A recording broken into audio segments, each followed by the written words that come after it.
قُلْنَا اهْبِطُوا مِنْهَا جَمِيعًا فَإِمَّا يَأْتِيَنَّكُمْ مِنِّي هُدًى فَمَنْ تَبِعَ هُدَايَ فَلَا خَوْفٌ عَلَيْهِمْ وَلَا هُمْ يَحْزَنُونَ وَالَّذِينَ كَفَرُوا وَكَذَّبُوا بِآيَاتِنَا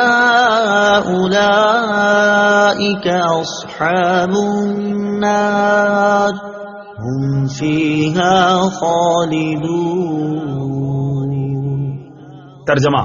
ہم نے فرمایا تم سب جنت سے اتر جاؤ، پھر اگر تمہارے پاس میری طرف سے کوئی ہدایت آئے تو جو میری ہدایت کی پیروی کریں گے انہیں نہ کوئی خوف ہوگا اور نہ وہ غمگین ہوں گے،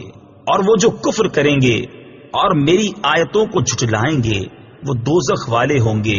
وہ ہمیشہ اس میں رہیں گے۔ فمن تبع ہدایا، تو جو میری ہدایت کی پیروی کریں۔ تفسیر صراط الجنان میں ہے،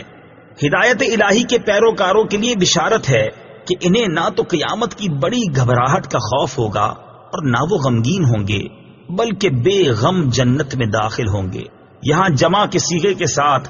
سب کو اترنے کا فرمایا، اس میں حضرت آدم علیہ الصلوۃ والسلام اور حضرت حوا رضی اللہ تعالی عنہا کے ساتھ ان کی اولاد بھی مراد ہے، جو ابھی حضرت آدم علیہ الصلوۃ والسلام کی پشت میں تھی۔